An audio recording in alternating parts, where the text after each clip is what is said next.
I am between you and the end of the day. It is me, then a break, and then the amazing David Roberts to close it out. How many of you have heard me speak about energy at one of these events in the last 2 years?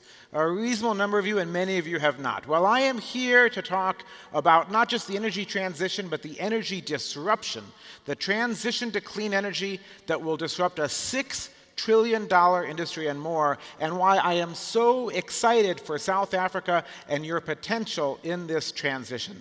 And this, I come to this industry actually from a software background, but over the past several years, energy has been the core of my work, and now I've become an investor in clean energy, so I'll bring an economic perspective to what the startups in this space are doing, as you heard Walter talking about.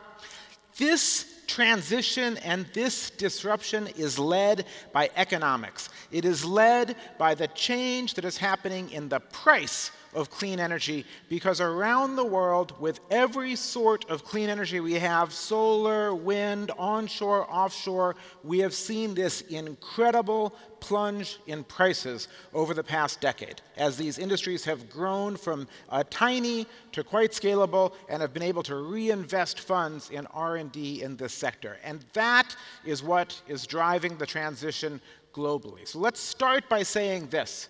The bottom of that fossil fuel range in that previous slide is this: a brand new natural gas plant, or perhaps a supercritical coal plant, that produces electricity at a cost of about 1 rand per kilowatt hour, about 6 or 7 US cents. That's about as cheap as you can get, and in many places, even a brand new one will be more expensive than that. And we are smashing through those prices. Let's look at the price of wind power. We have a number of record low prices around the world now. In Morocco, 0.4 rand, less than half the price of new gas or coal. In Brazil, a third of a rand, 2 cents. In Mexico, similar, a third of a rand, 2 cents. If we look around the world, we have this transition happening where in every country on planet Earth, the price of electricity from new wind power is dropping, plunging really, and smashing through that red dashed line that is the cost of a brand new, super efficient gas or coal plant. And that means that we've entered a second phase of renewables. Because you'd be forgiven if you didn't know this, because up until just a few years ago, we were in phase one of clean energy. And phase one was policy dependent. Wind power, solar power, they were both tremendously more expensive than fossil fuel electricity in the 1980s, the 1990s, the 2000s, and they only got deployed because we mandated it or we subsidized them. But then something happened. About 5 years ago, 4 years ago, we started to see this second phase emerge, where wind, and I'll talk about solar later, because they had scaled, had reached price points that they were competitive for new power on their own. And I'll come back to this first and second phase and what comes after. Now, of course, it matters how much wind you have. There's different windiness of different parts of the world. And here in South Africa, you are actually blessed with some of the finest on-land winds of anywhere in the world. And you have wind power bids now at about almost down to half a rand, 4 cents, and dropping, which makes it just plain competitive with any fossil fuel electricity. So driven first by policy and then by these declining costs, the wind industry has scaled. It's grown by a factor of 5 over the last decade, and that scaling is the key to it coming down in price. Yesterday, Kathy Woods from ARK Invest talked about Wright's Law. Wright's Law is bigger than Moore's Law. It's more fundamental, actually. Moore's Law is probably a special case of Wright's Law. Wright's Law says that almost every industrial process, as you scale it up, for every doubling, you get a certain percent price decline. We call it the learning curve frequently. In wind power, that's about 19%. Every doubling of wind power has brought down the price about 19%. And that means that in all exponential technologies, not just energy, there is this fundamental dynamic that at first, the new technology is incredibly expensive. And what you have to do is find a first market where it's still good enough for that market, where the demands are there or where the conditions are ideal. And when you do that, you get some sales, your demand rises, and then through Wright's law, your price falls. And when your price falls, you find that there are more markets that you can enter. And this is as true for genome sequencing or 3D printing or carbon fiber or AI as it is for wind power. And I'll come back to this again. So that means that wind power will keep getting cheaper as it scales. Now, if you really wanted the best winds on Earth, you'd go offshore. If we look at a map of wind speeds and we include not just land, the fastest winds and the steadiest winds aren't on land. They're on the continental coast or deeper. And offshore wind power, despite that, looked like it would be horrifically expensive for most of history because you have to build these giant machines, anchor them to the seafloor. They have salt water that makes maintenance difficult. You have to send crews out there to the construction and so on. So many of us, most of the industry, I believe, as recently as 2016, 2017, thought offshore wind would never be price competitive. And we were wrong. I was wrong. Because in the summer of 2017, in fact, we had 3 bids in Europe, in the German market, of offshore wind at unsubsidized prices, just wholesale competitive prices. And the price of offshore wind has dropped by a factor of at least 5 in the last decade and continues to drop. And so now it looks like the opposite is true. Far from being not competitive, offshore wind looks like the future of wind power. Now, those bids I mentioned in Europe, they're in the North Sea, where they have class 7 winds offshore, which is what South Africa has along its entire coastline. You are blessed with one of the windiest places on Earth, not just on land, but at sea. And wind power, by the way, I'm going to talk about solar in a moment, blows at night, and it blows heaviest in the winter. So wind power will keep getting cheaper, and that has important ramifications. But of course, what you'd rather hear about is this. Because solar power makes wind power look slow and stagnant. If we look at just the cost of solar panels themselves per watt of power they produce, they have seen a staggering cost decline. It was $77 a watt in 1977 to buy a solar panel. Today, it's 22 cents. That's a 350 times cost decline. And this is physical infrastructure. This is the baseline resource that powers almost everything in our societies, in our industry, in our lives. But it's dropping in price almost like a digital resource, right? Not quite. Phones or chips have dropped about 10 million times in price in that time frame. Nevertheless, this blows away almost any other physical infrastructure you can think of in terms of the pace of its price decline. And that means now we have crossover, where in the sunny parts of the world, solar is now the cheapest energy you can buy and is dropping more rapidly than anything we've ever seen in this sector. So again, we have to beat this level, 6 to 7 cents, 1 rand. In India, one of the most rapidly growing energy consumers of the world, we've had multiple bids over the last 2 years at less than 4 cents at about half a rand, cheaper than new coal. And the largest amount of new electricity generation built this fiscal year in India, solar is now #1 for new build. That's because the cost of solar has dropped by a factor of 4 in just 4 years in India. In the US West and Southwest, we have bids of 3 cents if you remove all the subsidies, 0.4 rand. The cost of 20-year power purchase contracts for solar in the US has dropped by a factor of 10. In 10 years. In the Middle East, in Dubai, one of my favorite photos of all time, in an oil capital, we have solar at almost 1/3 of a rand, much cheaper than natural gas there. In Chile, 0.3 rand. In Mexico, 2 cents per kilowatt hour now are the recent bids. This is just an unprecedented price decline of any energy technology ever in history. And so you see, starting from a higher baseline, solar prices everywhere around the world have plunged. And again, you'd be forgiven if you didn't see this coming, because it was just 3, 4, 5 years ago that solar became competitive without subsidies in any part of the world. Right, and we'll talk about what comes after. So driven by that, solar has grown not by a factor of 5, by a factor of 30 in the last 10 years. Now, if you take a hockey stick and you put it on a log scale, so every tick is a doubling or a factor of 10, if it looks like a straight line, it's an exponential.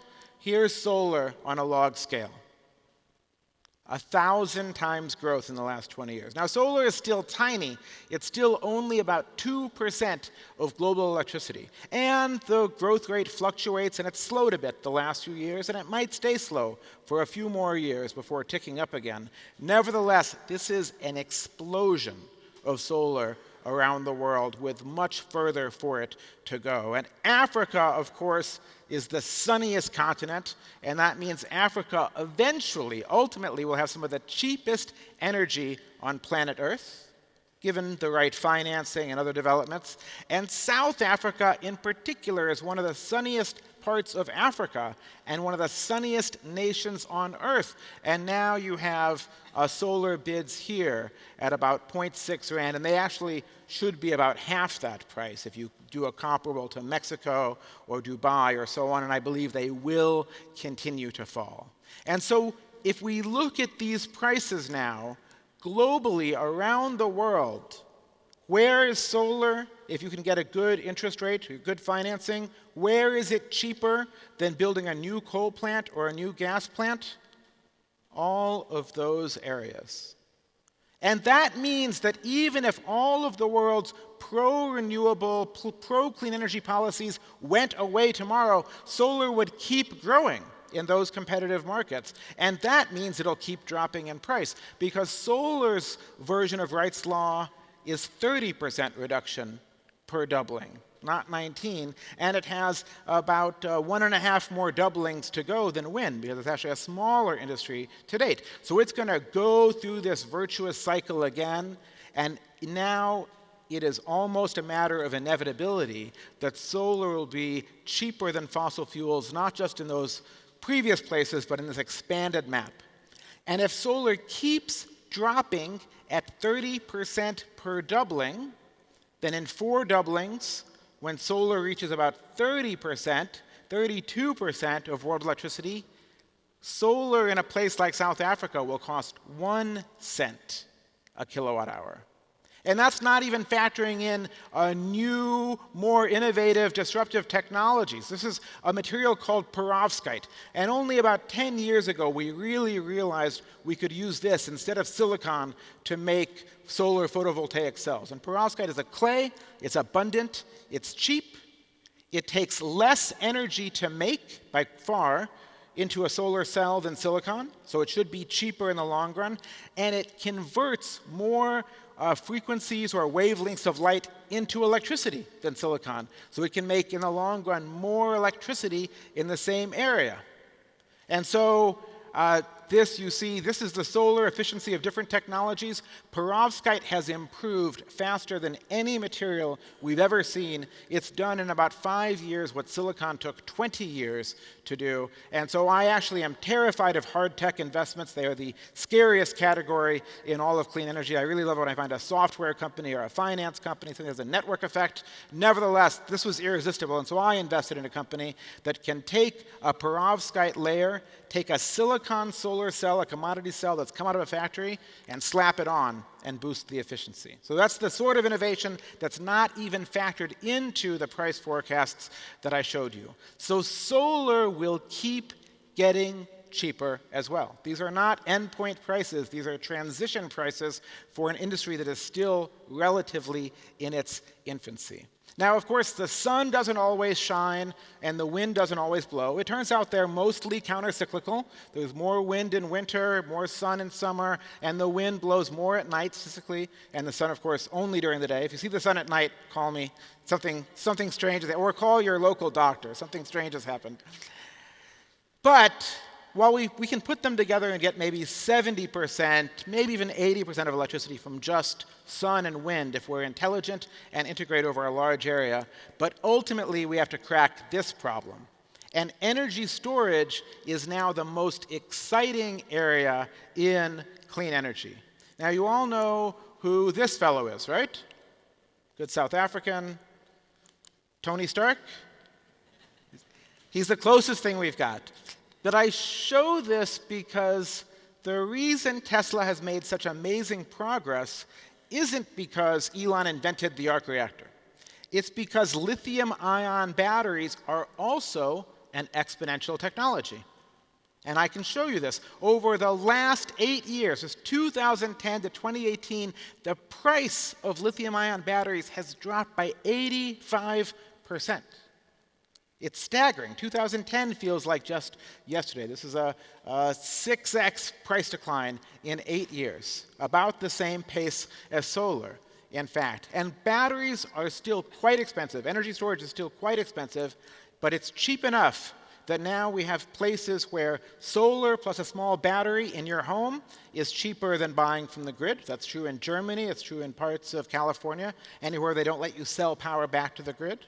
We have places in the US where it's cheaper to use a battery for peak power and peak evening hours, 4 p.m. to 8 p.m., when demand is still high but the sun is set, than it is to build a natural gas plant to fill that void. And this is still a transition price. Over the next decade, batteries will drop in price by another 3 to 5x. And that will make the combination of solar and batteries, or solar, wind, and batteries irresistible and just competitive nearly 24/7 with fossil fuel generation. And that's just lithium-ion. In fact, there's a dozen or more other battery chemistries that are out there. There's improvements in lithium-ion to improve the energy density. A company called NanoTechnologies just became the first battery unicorn with a technology that uses silicon in one of the electrodes and boosts the amount of energy you can have in a battery. There's solid-state batteries, there's sodium batteries, or for the grid, this is one of my portfolio companies also, ESS. This is a flow battery. It's big and bulky. You wouldn't ever put this in a mobile device or in a car because it weighs 3 times what a lithium-ion battery does. But while the battery in your phone, if you drain it down a few hundred times to zero, starts to get degraded, you can drain this to zero 20,000 times with no performance degradation whatsoever. So immediately, if you think of the long-term cost, this drops the price of energy storage by a factor of 3, and this is a product shipping today that I think will have massive disruptive implications. So energy storage will keep dropping in price as well. And now this transition hasn't been well understood by forecasters. In fact, it's been one of these deceptive transitions. Will probably showed you a chart a bit like this on the first day. Do you remember a graph a bit like this? Exponential change deceives us. We expect the linear, the new technology starts from a very low baseline, and it's continually doubling in price performance, but it's so bad at first that we discount it. Solar, 20 years ago, was 10 times the price of coal. It was in that zone of disappointment. But then we hit that crossover point that we hit maybe in 2015 for solar and wind in some parts of the world. And forecasters don't understand this and have missed this completely. I'll show you an example. This is the IEA, the International Energy Agency, the world's foremost experts on energy. Headquartered in Paris, part of the OECD. But the IEA is not what I would call an exponential organization. Okay? I will demonstrate this. Let's look at the IEA's forecasts for how much solar the world would install every year into the future with what's actually happened. So on the left is the actual amount of solar the world has installed every year, and on the right are successive years of IEA forecasts for the future of solar. It's like some analyst is looking at their Excel spreadsheet and taking last year's formula and hitting, copy paste, right? That's not a methodology. Or it is a methodology, it's not a good methodology. This is the very definition of linear versus exponential thinking. And the reason this happens is because these analysts, A, they've never been fired for being too conservative. They're fired if they're too aggressive. And B, they don't understand the cost declines that are coming. Here's a solar price decline in the forecast in the US. Here's what the US Department of Energy forecast to the right. And here's what actually happens. right? Or here's offshore wind. In 2017, the IEA made these forecasts. They said offshore wind would reach about 9 cents a kilowatt hour by 2040. And instead, we had bids of about 6 cents for construction completion in 2021 that were made the same year the IEA made these forecasts. Or here's my favorite. Here's battery forecasts. Here's the US version of the IEA. Here's their forecast for battery price declines made in 2013. Batteries were going to drop in price by a third by 2048. It was going to be amazing. And here's what actually happened. So don't bet on the forecasters. Bet on the innovators. They're the ones actually making it happen. They're the ones that have skin in the game. And so now these incredible price declines bring us to this incredibly disruptive moment. So I've already told you about 2 phases of clean energy. Policy dependent, right, was phase 1. Governments had to subsidize it. And then 2 was competitive. We just entered competitive 4 or 5 years ago. What's 3? 3 is disruptive. 3 is when clean energy isn't just cheaper than building a new coal or gas plant. Not just that new solar or new wind is cheaper than new coal or gas. It's when new solar or new wind is cheaper to build than it is to keep an existing coal or gas plant operating. Okay? Think about that. You've got a coal or gas plant, and the cheapest thing you can do is scrap it and build solar instead. Now, the first person to call this was the CEO of NextEra, a big utility in the US. He said about a year and 4 months ago, he said by the early 2020s, it would be cheaper for them to build renewables than to keep their existing coal fleet alive. And then a think tank called Carbon Tracker did the math. They said, here's the operating cost of coal in the US, and here's the cost of new solar and new wind. They said, we agree. The early 2020s are it, right? So this disruption is coming. Now, because I'm an American and because of the times, I do get asked about this fellow. Isn't Trump just going to stop this? He loves coal. He doesn't believe in climate change. He hates clean energy. No. In fact, in the first 4 weeks of Donald Trump's presidency, the US shut down more coal plants than in the first 4 years of Barack Obama's presidency. And in 2018, the US more or less tied a record that it had set of the most coal plants ever shut down in a single year. And that's because of my favorite characteristic of Donald Trump. So there is one thing about Donald Trump that I love, which is he's only the president. He's not the king. He can do a lot of things, but he cannot change the laws of economics, and he cannot change the pace of innovation that is worldwide. And so, in fact, under Trump, things have happened even faster than predicted. This is an announcement that happened in October, about 6 months ago. This is a utility in northern Indiana called NIPSCO. Indiana in the US is a Midwestern state. It's a red state, as we call it. It voted for Donald Trump by 19 points.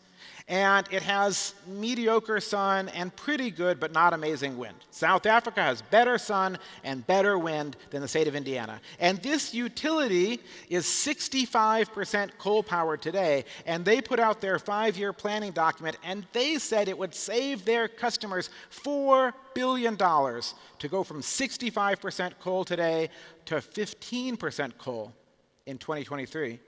And 0 by 2028. In fact, they said the cheapest thing would be to go to 0 right away, but they were nervous about learning to operate that grid. And their replacement plan for coal didn't even include any natural gas. It was to replace that coal with solar, wind, batteries, and flexible demand. Things like electric vehicles that can charge at the hours that you want, that you have the most energy available. South Africa has better sun and better wind than Indiana, by far. Right? And this transition is now global. It's not just Indiana and South Africa. Here's China, the biggest energy consumer around the world. Here's the cost of coal rising as these plants age. Here's the cost of new wind power and the cost of new solar. This disruption is happening in just about every country around the world. Now, this is also from Carbon Tracker. Maybe you don't like Carbon Tracker. What does McKinsey say? Well, McKinsey made this chart of what year would solar or wind be cheaper than existing coal or gas?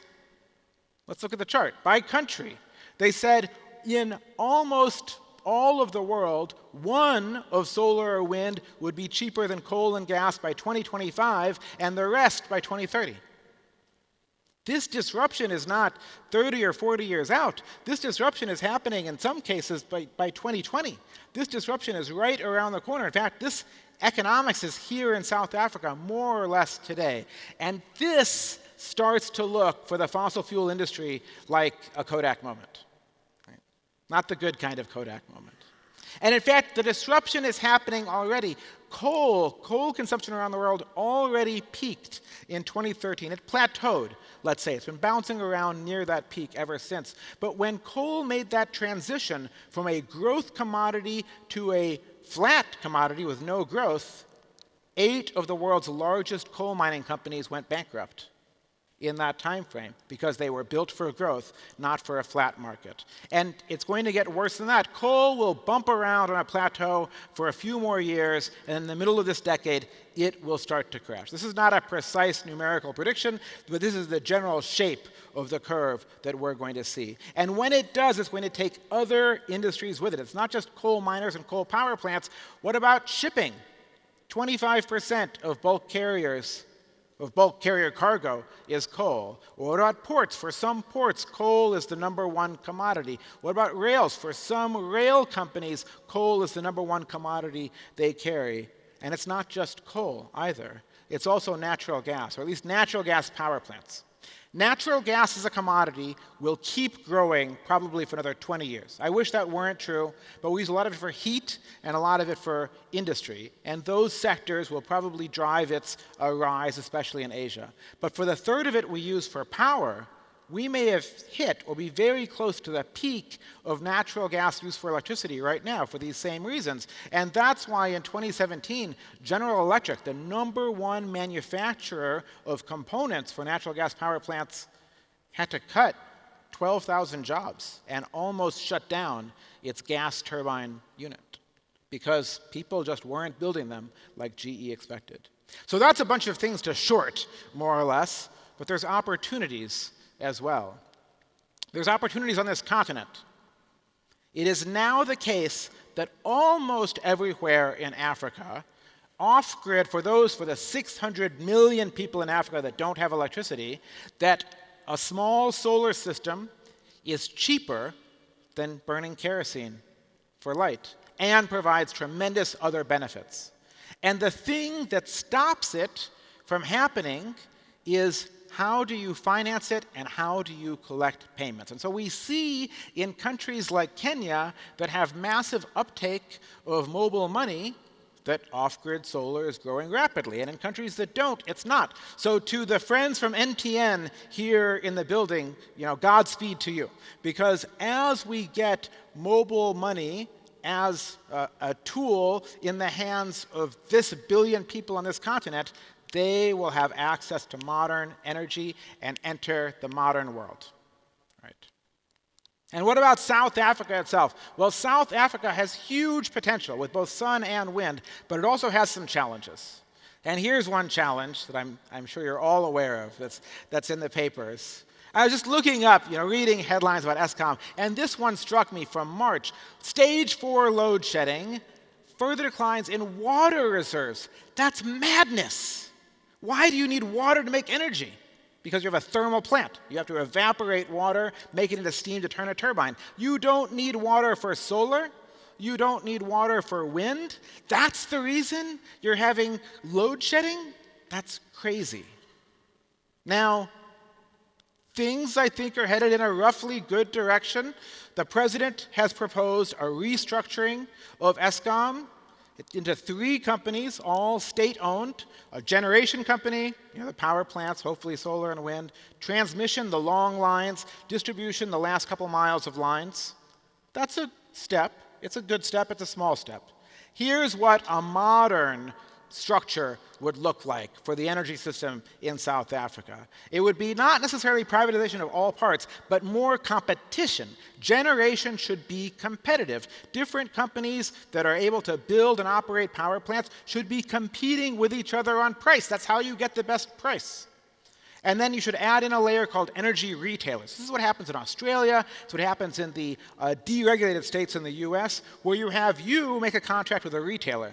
And the retailer decides which generation companies to buy from based on price or based on your preference. Maybe you want only solar for your home. Maybe you don't care. Maybe they have different structures of deals, like telecoms do. And then it pays the transmission and distribution companies to use their lines. This is a modern regulatory framework, and this is the sort of thing that South Africa should be heading towards. And feel free to take a picture and tweet it at whoever you would like to in this case. But should South Africa solve... Well, Mick Mann told me he was going to do that. I hope that's okay, Mick, that I said that. Actually, sorry, it was Shane. I'm sure they both will. Should South Africa solve these problems, though, the opportunities are massive. Here's one. In the Deloitte breakfast this morning, I made a comment that the way to prosperity for South Africa is like the path followed by China and South Korea and Taiwan, which is to be an export economy. That's the way to massively lift boats here. And manufacturing is the path that those countries have taken. And guess what? If you have cheap energy, some of the cheapest on planet Earth, given your natural resources, that allows you to manufacture goods at a lower cost, and that brings in revenue and jobs and growth. Now, I'm not going to be so simplistic as to say energy solves this problem. It doesn't. You have other challenges with job training and business formation and investment and venture capital, as Walter was saying, but you have this massive resource that if you can tackle those problems, can create an export economy in manufacturing here. And I'll give you one example of a country that does this. You know, Iceland is one of the leading smelters of aluminum. Aluminum comes from bauxite ore. There is no bauxite ore in Iceland. They ship bauxite there because Iceland has cheap geothermal energy, and they use it to turn that into a higher value commodity they export. And so South Africa should have cheaper electricity with a combination of solar and wind than Iceland or nearly any country on planet Earth. So that's a massive opportunity. Or how about this massive problem that you have, water?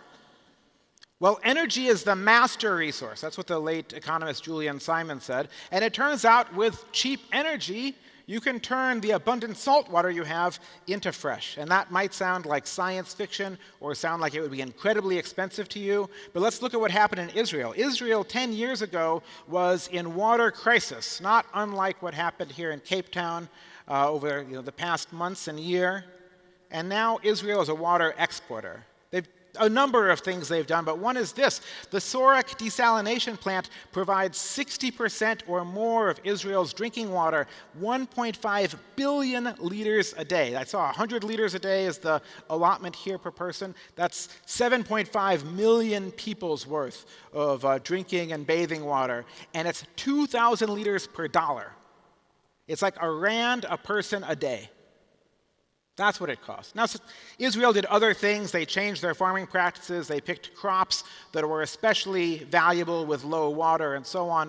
Desalination is not the whole of the answer, but this is a massive opportunity, especially as you get cheap PV. So this is the land of opportunity in my mind, if you can grasp it, if you can make the changes required to grab onto it.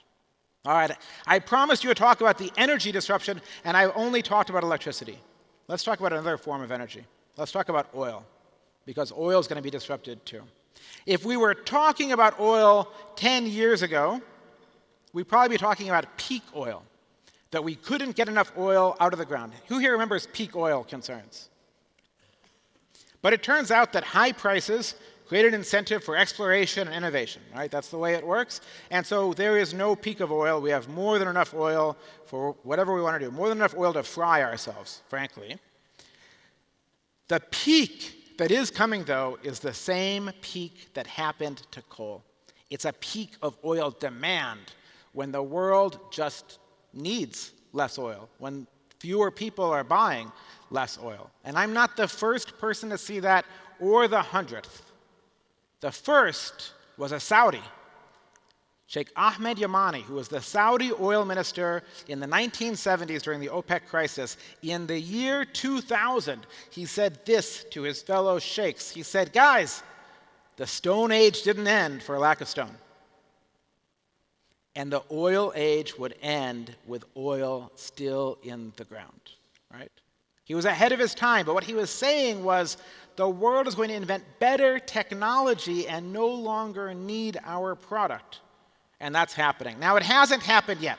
We're not yet at peak oil demand, but sort of shockingly, we're at a different peak. We're at the peak of the combustion engine. Last year, I thought we would see the peak of combustion engine car sales happen around 2022, 2023. It probably happened a year and a half ago. In China, the biggest car market, it probably happened in June of last year. For two reasons. One, there's a cyclical downturn in the auto market. But two, the electric vehicle sales, while still small, are basically taking all of the growth of the market. And so we've seen this, right? That virtuous cycle that I showed, Tesla started with a $250,000 sports car, then an $80,000 luxury car, and then a $35,000 affluent family car, right? They went through that virtuous cycle of scale, leading to lower prices, leading to bigger markets, and now it's no longer just Tesla. I know Kathy Wood is very, very bullish on Tesla. I'm not really sure. I'm not a retail stock analyst. I look at startups. I don't know. I think Tesla's still in some trouble. I hope they make it. I'm a huge fan of Elon. But even if Tesla did fail, it wouldn't matter. They've started this revolution with VW saying they're going to spend $50 billion on EVs, General Motors saying their future is all electric. Auto OEMs collectively have committed $255 billion to electric vehicle development over the next 5 years. And EVs are growing exponentially. They're still small. There's only 5 million electric vehicles on the road at the end of 2018 out of 1 billion cars. But it took 20 years to get the first million sold, 18 months for the second million, 10 months for the third million, 6 months for the fourth million, and 4 months for the fifth million. I haven't updated this graph. We're probably at past 6 million at this point.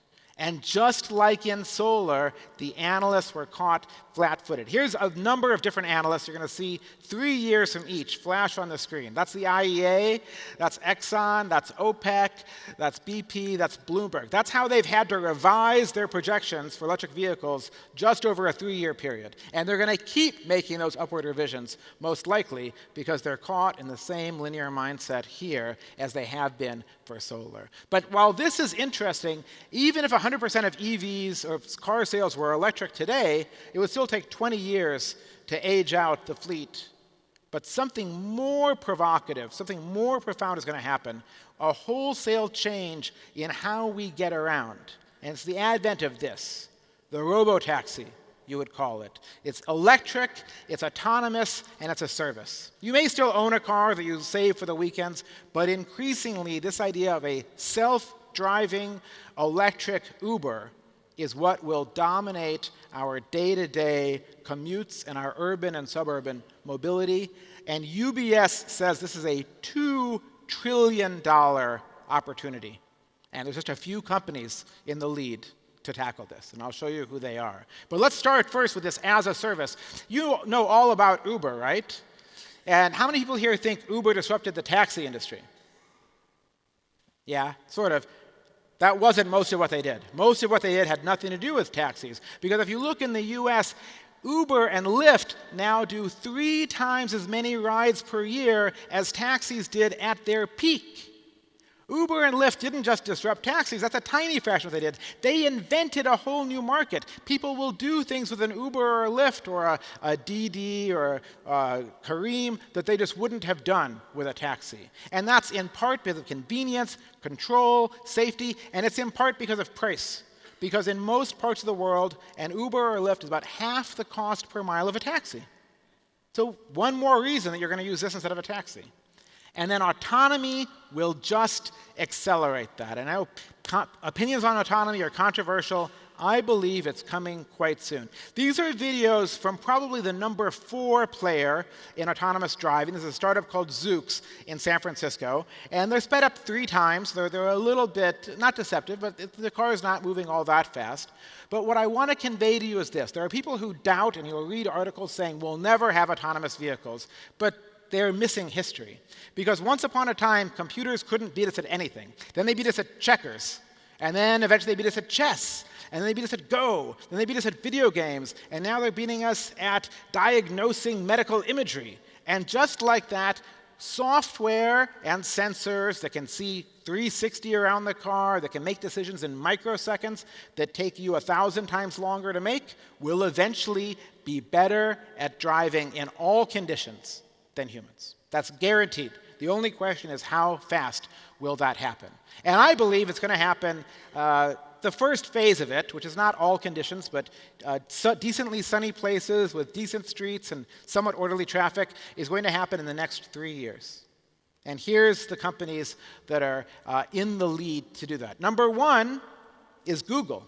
Google's subsidiary Waymo started a beta with a few hundred people in the Phoenix suburbs at the end of last year. They had said they were going to fully launch in December. They didn't. But a few hundred families in Phoenix have an app, and they call a self-driving Waymo that comes and picks them up. Right? Number two is General Motors. General Motors, GM, bought this startup Cruise for $1 billion when Cruise was 1 year old. Great venture capital-led story here. Then SoftBank and Honda came in and have pumped $4 billion more into that company, and now it's valued at $19 billion. All of General Motors is $50 billion. So this startup is now 40% of GM, and they've never made a dime, right?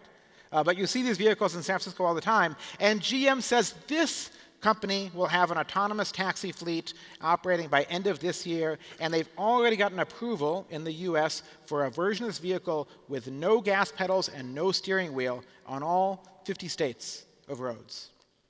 And we have a metric that lets us see how well these companies are doing.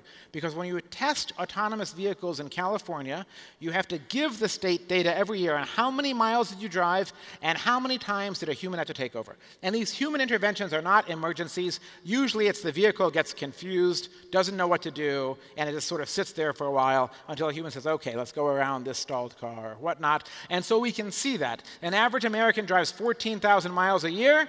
Waymo drove 11,000 miles per human intervention last year.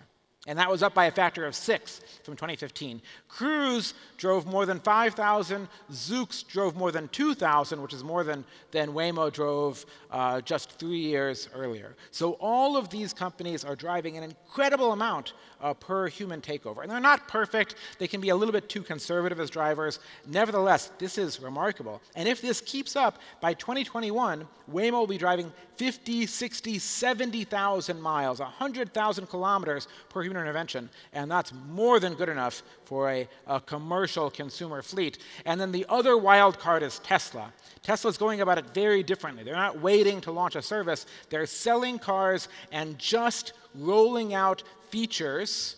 Some of this is in beta. You can't get this yourself yet. But they're showing what a stock 2017 Model S can do with beta software. And so they're the wild card in this race. Why does this matter? It matters for economics. Because half the cost of an Uber or a Lyft per mile is the driver. Get rid of that, and people will take more Uber and Lyfts, right? Or Waymos or Cruises. But won't that mean more driving and thus more oil consumption and sort of contrary to my theme? No.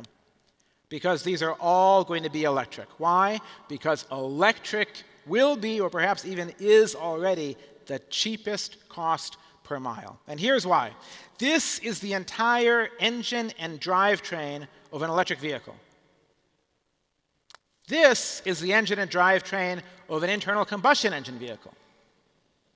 And so this difference drives a number of things. One, the electric vehicle gets 5 times as many miles per unit of energy as the internal combustion one. It's just tremendously more efficient. 2, the maintenance costs are 1/4 per year in the electric vehicle than in the internal combustion engine vehicle, because it has so few moving parts. And so you put those together, and this is a study over a 4-year ownership of a vehicle. It looks like electric vehicles are already cheaper. They're more expensive to buy, but that benefit in the cost of energy per mile and the lower maintenance cost makes them just cheaper over a period of ownership. And of course, EVs will go through this cycle as well, and they'll get cheaper and cheaper just for the upfront cost, because the only reason they're expensive is that batteries are expensive and they're made in small quantities. What will happen when they're made at scale? Well, here's Ford. Ford says when they think about EV factories, what they see is the floor space for an electric factory is half that for a conventional car factory. The capital cost of the factory is cut by half. And the labor cost is cut by a third. The labor cost of the drivetrain is cut by 80%, but you still have to make windshields and seats and so on. So that leads us to believe that EVs won't be 10 or 20% cheaper. They'll be half the price per mile. And so when we go back to this robotaxi, we've cut the cost in half by removing the driver. We've cut the cost in half by making it electric by about 2030. And so the cost of a taxi is $3 a mile. The cost of your personal car is 80 cents a mile. We're talking 35 cents a mile. And beyond that, I think there's a Cambrian explosion coming of new form factors for mobility, because that's a 4 or 5-seater car. Most of us in a commute or in an Uber, the average is like 1.1 people. So why do you need a 4-seater car? What if you had a 2-seater, like this cheap 2-seater electric? Or what if you had a 12-seater minibus that you could share with others? When you start looking at those, the prices get enormously disruptive. A quarter or a fifth or a sixth of the cost of owning your own car. A tenth the cost of an Uber. And that's going to drive tremendous switching behavior. And that will bring with it so many disruptions. Not just energy. The auto industry, $2 trillion industry. Why do you care about a brand? Why do you care about BMW or Mercedes when you're just hopping in a pod? This industry, either these companies will get into the robotaxi market, which has a strong network effect and is winner take most, so they're too late, perhaps, or they will die. Right? $2 trillion. Auto insurance. Waymo is going to self-insure. Google just has the cash balance to self-insure, and the accident rate should drop by 90%. $1 trillion disrupted. Downtown real estate. You're in Houston, and in most megacities, a quarter of the real estate is parking structures. Open-air parking structures or parking buildings, multi-story parking. That real estate can be put to better use. Great. But now you have more supply in the market of real estate, and the demand hasn't changed, so your real estate prices in the city core could come down by a lot. That's $1 trillion. Amin mentioned this other phenomenon. You might be willing to live further from home. McKinsey calls that the great flattening. They say that's $1 trillion. We're up to a lot of trillions now. Right? And it's not going to stop with passenger cars. A van like this does 150, 200 miles a day. We can electrify it today. The Tesla Semi coming in 2020. Piper Jaffray says the payback time for a driver or an owner that switches from diesel to this will be 2 years. Right? And so ultimately, the biggest disruption is this. The oil industry, sometimes $2 trillion a year in just this one commodity. The peak of oil demand is coming. The European oil majors see it now. Total says in France it could happen by 2030. Equinor in Norway, formerly Statoil, says that sometime in the 2020s. Shell says in the next 5 to 15 years. How much of oil demand could we destroy? Passenger cars, trucks, lubricants, and we still use some electricity for building heat and electricity, or some oil. That will go away. That's 2/3 of the world's oil consumption at risk of disruption. Now, when will this happen? Here's the IEA's forecast. The IEA thinks oil demand will rise forever, more or less, but we know what their track record is. Bloomberg thinks it could happen as early as 2020. I think that's way too aggressive, actually. I think this will be one of those deceptive exponential curves, but it will happen in the coming 10 years, and I think in the next 5 years. And that could drive the price of oil down massively. If 1/3 of oil demand goes away, the price drops to 40. If half of oil demand goes away, the price drops to a little over 30 and stays there. All right, I'm going to close with some additional thoughts on how you can take action in this disruption. And we say that a crisis is both danger and opportunity, and there's danger for you if you have assets in any of these classes, but there's opportunity too. So here's 4 tips for things you could do, and the first one is very technical, so please pay close attention. It is this: cover your you-know-what. Because these are going to be incredibly volatile markets. The oil market looks pretty good today, but it's just going to get scarier and scarier out there. And the same with automotive, auto supply, gas stations, real estate. There's lots of this. 2, invest where energy will be cheap. And for you, that means invest in your own country to take advantage of that energy to more productive use.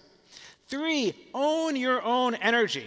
Until ESCOM is fixed, you can look at this. I have an investment in India. It's a company that does solar on commercial and industrial buildings, warehouses, malls, factories, and it's just plain cheaper to put solar on a flat roof in a very sunny place than it is to buy from the grid, and the same math applies right here. And even if your facility doesn't allow that, there's companies that will give you a corporate power purchase agreement, sort of a virtual arrangement that will build solar for you nearby and allow you to buy that over the wires. And this company, HST, can help you with that here in South Africa and in other parts of the continent. And 4, finally, invest in the future. I just showed you tens of trillions of annual disruption, or 10 trillion annually, perhaps 100 trillion in a decade. But there's also gigantic upside. Solar and wind together are only about 8% of world electricity. The upside is huge. And there's many ways to invest in this stuff directly. On a spectrum of risk and return, you can invest in debt, lending to new solar and wind projects, early equity in those projects, index funds of retail stocks, individual retail stocks, or startups. I'm in that upper right corner in the startups that I hope to have be the next Teslas and solar cities and so on. And whenever I invest in a clean tech startup, I create a syndicate where other people can invest alongside me. So if you're interested in that, feel free to let me know. But I will close with just my final thought, which is the future is bright for South Africa if you grasp it. Thank you very much.